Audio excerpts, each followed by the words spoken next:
Assalomu alaykum qadrli tomoshabinlarim, aziz do'stlarim. Bugun men siz bilan juda ham muhim, ayniqsa 40 yoshdan 65 yoshgacha bo'lgan yoki undan katta yoshdagi har bir fuqaroni shaxsan qiziqtirishi shart bo'lgan mavzuni muhokama qilish uchun yig'ildik. Ishoning, bu videoni oxirigacha ko'rmasdan turib, biror bir qaror qabul qilishga shoshilmang. Chunki bizning bugungi suhbatimiz sizning kelajakdagi farovonligingizga, pensiya ta'minotingizga va hatto oilaviy byudjetingizga to'g'ridan to'g'ri ta'sir ko'rsatadigan yangi qonun haqida bo'ladi.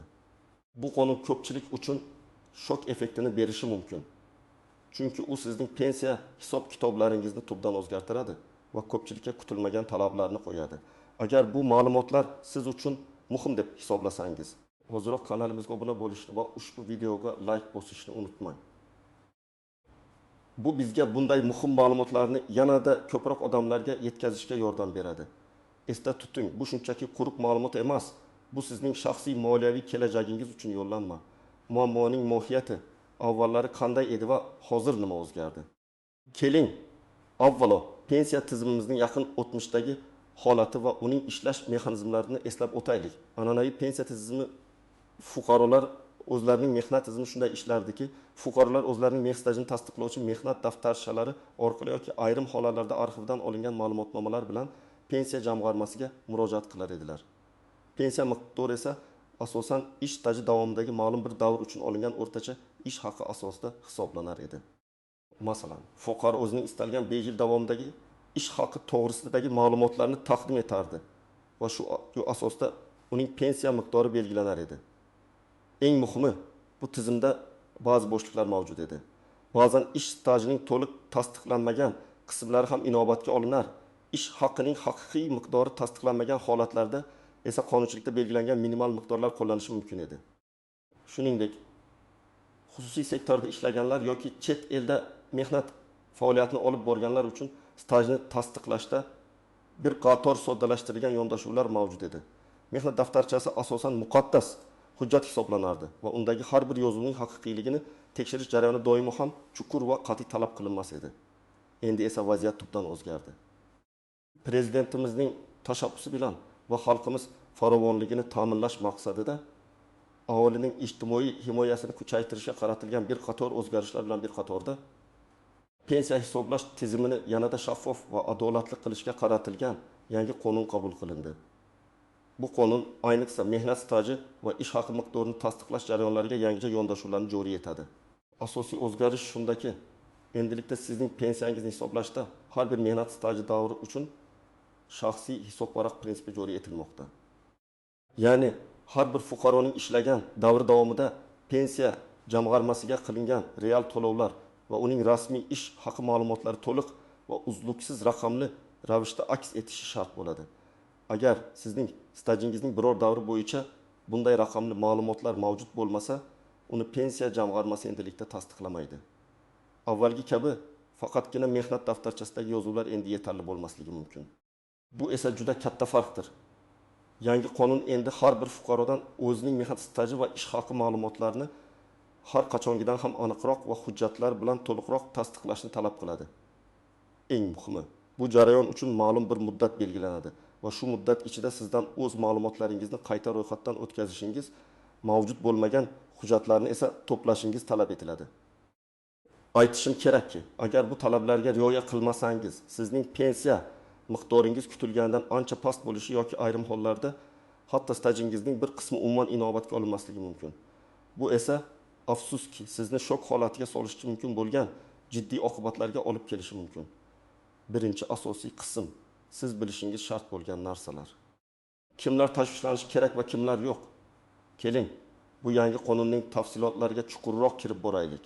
Bu qonun sizning pensiyangizni hisoblashdagi eng muhim ikkita omilga, mehnat staji va ish haqiga yangicha yondashuvni joriy etadi.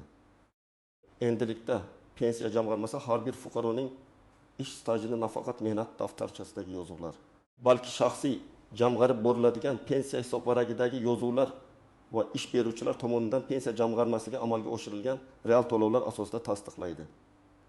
Agar sizning ma'lum bir davr uchun mehnat daftarchangizda yozuv bo'lsa-yu, ammo bu davr uchun pensiya jamg'armasiga to'lovlar amalga oshirilmagan bo'lsa yoki to'lovlar haqida ma'lumotlar elektron bazada mavjud bo'lmasa, Bu davr sizning umumiy ish stajingizga kiritilmasligi xavfi bor.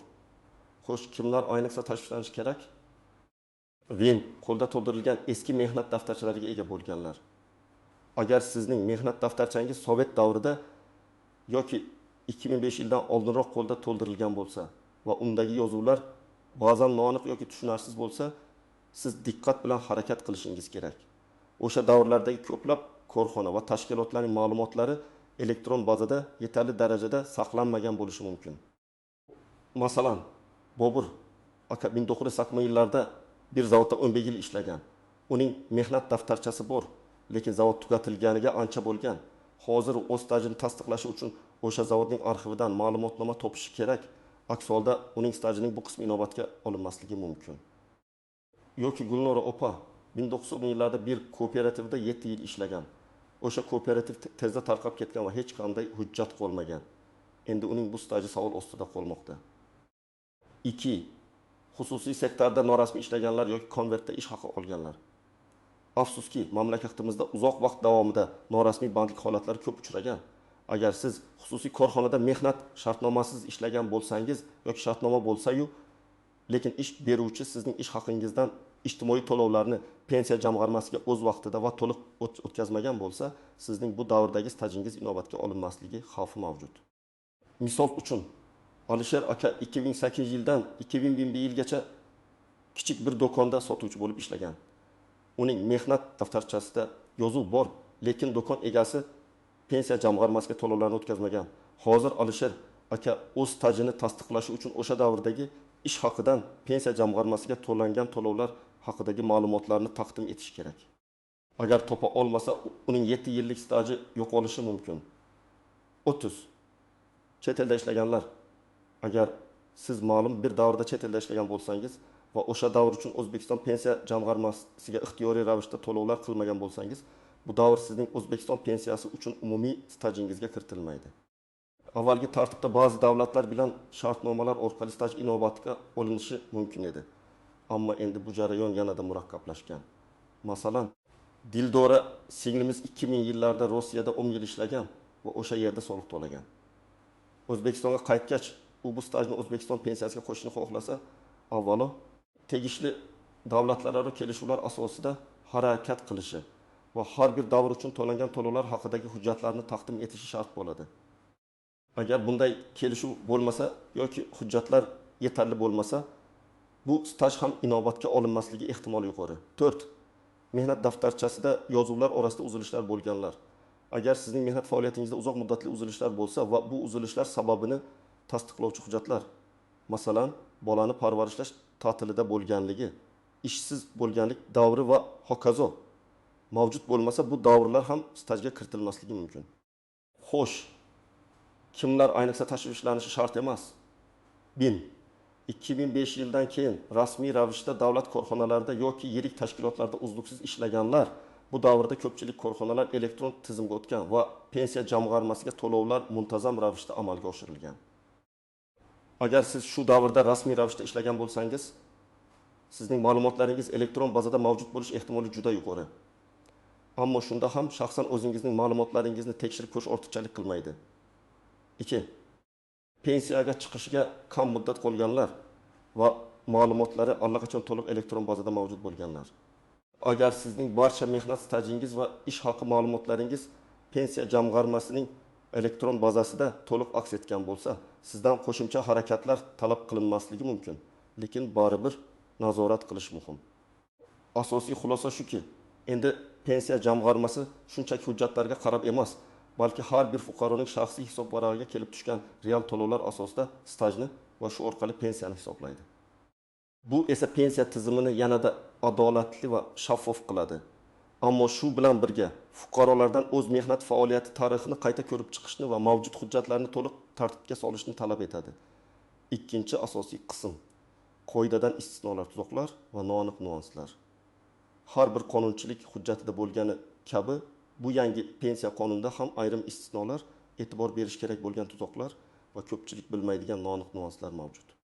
Bularni bilish sizni kutilmagan vaziyatlardan saqlab qolishi mumkin. Istisnolar: 1. Homiladorlik va tug'ish ta'tillari, shuningdek, bolani parvarishlash ta'tillari. Bu davrlar agar ular qonunchilikda belgilangan tartibda rasmiylashtirilgan bo'lsa, mehnat tijiga kiritiladi. Ammo bu yerda muhim bir nuansa bor.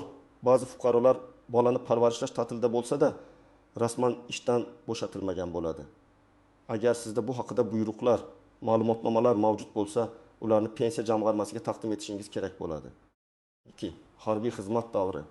O'zbekiston Respublikasi Qurolli kuchlaridagi harbiy xizmat davri mehnat stajiga qo'shiladi. Bu borada odatda muammolar kam bo'ladi, chunki harbiy xizmat haqidagi ma'lumotlar davlat bazalarida saqlanadi. Lekin agar sizning harbiy biletingizda yozuvlar aniq bo'lsa, Mudofaa vazirligi yoki tegishli harbiy komissariyatdan ma'lumotnoma olishingiz lozim. Kasallik ta'tilida bo'lgan davrlar. Agar siz kasallik ta'tilida bo'lganingizda nafaqa olgan bo'lsangiz, bu davr ham stajga qo'shiladi. Buning uchun sizda kasallik varaqasi va nafaqa to'langanligi haqida hujjatlar bo'lishi kerak. Tuzoqlar va noaniq nuanslar. Hujjatlarning yo'qolishi yoki buzilishi. Bu eng keng tarqalgan va jiddiy muammolardan biridir. Agar sizning mehnat daftarchangiz yo'qolgan bo'lsa, yaroqsiz holga kelgan bo'lsa yoki undagi ba'zi yozuvlar o'chib ketgan bo'lsa, siz juda katta muammoga duch kelasiz. Bu holatda siz o'sha ishlagan tashkilotlarning arxivlaridan, buxgalteriya bo'limlaridan ma'lumotnomalar, ish haqi to'g'risidagi hujjatlar, buyruqlarning nusxalarini topishingiz kerak bo'ladi. Ba'zan hatto sud orqali stajni tasdiqlashga to'g'ri keladi. Masalan, Karim amaki 1990-yillarda ishlagan korxonasi tugatilgan va arxivi ham yo'qolgan. U endi o'zining shu davrdagi stajini tasdiqlash uchun guvohlarning ko'rsatmalaridan yoki bank hisob varag'i ko'chirmalari kabi qo'shimcha dalillardan foydalanish kerak bo'ladi. Bu jarayon juda uzoq va murakkab bo'lishi mumkin. 2. Turli ish joylarida yarim stavka yoki o'rindoshlik asosida ishlash. Agar siz bir vaqtning o'zida bir nechta ish joyida ishlagan bo'lsangiz va har bir ish joydan pensiya jamg'armasiga to'lovlar o'tkazilgan bo'lsa, stajni hisoblashda ba'zi murakkabliklar yuzaga kelishi mumkin. Pensiya hisob kitobida asosan asosiy ish joyidagi to'lovlar inobatga olinadi. Ammo har bir holat individual ko'rib chiqiladi. Shuning uchun barcha ish joylaridan tegishli ma'lumotnomalarni yig'ish muhim. Uchun ish haqi ma'lumotlarining noaniqligi, agar sizning ish haqingiz o'zgaruvchan bo'lgan bo'lsa yoki ish haqi faqat qisman rasmiylashtirilgan bo'lsa, bu pensiya miqdoriga katta ta'sir ko'rsatadi. Yangi qonun bo'yicha pensiya hisoblashda sizning shaxsiy jamg'arma hisobingizga tushgan real to'lovlar miqdori juda muhim bo'ladi. Agar siz avvalgi qoidalarga ko'ra eng yuqori ish haqi bo'lgan 5 yillik davrni ko'rsatgan bo'lsangiz ham, bu davr uchun pensiya jamg'armasiga amalga oshirilgan to'lovlar kutilgandan kam bo'lsa, pensiya miqdori pasayishi mumkin. Masalan, Sarvar aka 2000 yillarning boshida yuqori maosh olgan, lekin bu maoshning katta qismi norasmiy to'langan. Endi uning o'sha davrdagi pensiya to'lovlari rasmiy maoshdan hisoblangani uchun uning pensiyasi kutilganidan ancha kam bo'lishi mumkin. 4. Muddatni o'tkazib yuborishning oqibatlari. Eng katta tuzoq bu. Belgilangan muddat ichida o'z ma'lumotlaringizni qayta ro'yxatdan o'tkazmaslik yoki yetishmayotgan hujjatlarni taqdim etmaslik. Agar siz ushbu muddatni o'tkazib yuborsangiz, sizning stajingizning bir qismi umuman inobatga olinmasligi yoki pensiya miqdoringiz hisob-kitob qilinayotganda qonunchilikda belgilangan minimal daraja asos qilib olinishi mumkin. Bu esa sizning moliyaviy ahvolingizga jiddiy salbiy ta'sir ko'rsatadi. Hozirda bu muddat aniq belgilangan va bu muddat o'tib ketgandan keyin kechikdim deb afsus chekishning foydasi bo'lmaydi. Bu noaniq nuanslar va tuzoqlarni bilish sizga hozirdan kerakli choralarni ko'rishga yordam beradi. Esingizda bo'lsin, eng kichik bir hujjatning yo'qligi ham butun pensiya jarayonini murakkablashtirishi yoki moliyaviy yo'qotishlarga olib kelishi mumkin. Amaliy maslahatlar, tomoshabin nima qilish kerak? Endi esa eng muhim qismga o'tamiz. Siz hozir nima qilishingiz kerak? Vaziyatni hal qilish uchun qanday aniq qadamlar tashlashingiz lozim? Men sizga bosqichma-bosqich yo'riqnoma beraman. Shaxsiy mehnat stajingizni tekshiring. Eng avvalo, o'z mehnat daftarchangizni va boshqa barcha mehnat faoliyatingizga oid hujjatlaringizni, ishga kirish-chiqish buyruqlari, nusxalari, ish haqi to'g'risidagi ma'lumotnomalar, mehnat shartnomalari olib har bir ish joyingiz va davrini diqqat bilan ko'rib chiqing. Ayniqsa 2005 yilgacha bo'lgan davrlarga va xususiy sektorda ishlagan davrlaringizga alohida e'tibor qarating. Pensiya jamg'armasining elektron bazasidagi ma'lumotlarni so'rab oling Hozirgi kunda siz o'zingizning pensiya jamg'armasidagi shaxsiy hisobvarangiz holatini tekshirishingiz mumkin. Buning bir necha yo'li bor. Yagona interaktiv davlat xizmatlari portali my.gov orqali. Bu eng qulay usul. Siz u yerda ro'yxatdan o'tib, pensiya ta'minotiga oid ma'lumotlar xizmatini tanlab, o'zingizning elektron pensiya hisobvarag'ingizdagi ma'lumotlarni ko'rishingiz mumkin. Bu yerda sizning rasmiy ish stajingiz va pensiya jamg'armasiga o'tkazilgan to'lovlar aks etadi. Pensiya jamg'armasining hududiy bo'limlariga shaxsan murojaat qilish, agar sizda internet orqali tekshirish imkoniyati bo'lmasa. Shaxsingizni tasdiqlovchi hujjat bilan pasport yashash joyingizdagi pensiya jamg'armasi bo'limiga borib, o'zingizning shaxsiy hisobvarag'ingizdagi ma'lumotlar haqida ma'lumotnoma so'rab oling. Ulardan sizning ish stajingizning qaysi davrlari pensiya jamg'armasi bazasida mavjudligini va qaysilari mavjud emasligini aniq bilib oling. Yetishmayotgan hujjatlarni to'plashga kirishing. Agar pensiya jamg'armasi bazasida sizning stajingizning biror qismi yoki ish haqi ma'lumotlari mavjud emasligi aniqlansa, darhol bu bo'yicha hujjatlarni to'plashga kirishing. Ishlagan tashkilotingiz mavjud bo'lsa, agar ishlagan tashkilotingiz mavjud bo'lsa yoki tashkilot hali ham faoliyat yuritayotgan bo'lsa, ularning kadrlar bo'limi yoki buxgalteriyasiga murojaat qiling. U yerdan ishga qabul qilish va ishdan bo'shatish buyruqlari nusxalarini, ish haqi to'g'risidagi ma'lumotnomalarni so'rab oling. Tashkilot tugatilgan bo'lsa, agar siz ishlagan korxona yoki tashkilot tugatilgan bo'lsa, uning arxivini topishingiz kerak bo'ladi. Ko'pgina hollarda bunday tashkilotlarning arxivlari davlat arxivlariga yoki viloyat arxivlariga topshirilgan bo'ladi. Tegishli arxiv idorasiga murojaat qilib, o'zingizga kerakli ma'lumotnomalarni so'rang. Bu jarayon biroz vaqt talab qilishi mumkin. Shuning uchun shoshiling. Umuman hech qanday hujjat topishning imkoni bo'lmasa, bunday holatlarda oxirgi chora sifatida sudga murojaat qilishga to'g'ri keladi. Sud orqali siz o'z mehnat stajingizni guvohlarning ko'rsatmalari, bank hisobvaraq ko'chirmalari, agar ish haqi bank orqali tushgan bo'lsa yoki boshqa biror dalillar asosida tasdiqlashingiz mumkin.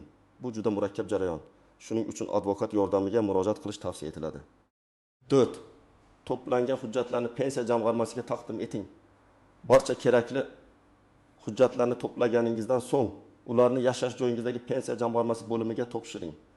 Hujjatlarni topshirganingizda albatta 2 nusxada ariza yozing va bir nusxasiga qabul qilgan xodimning imzosi, sanasi va muhrni qo'ydirib o'zingizda saqlab qoling. Bu sizning murojaatingiz tasdiqlanganligining isbotidir. 5.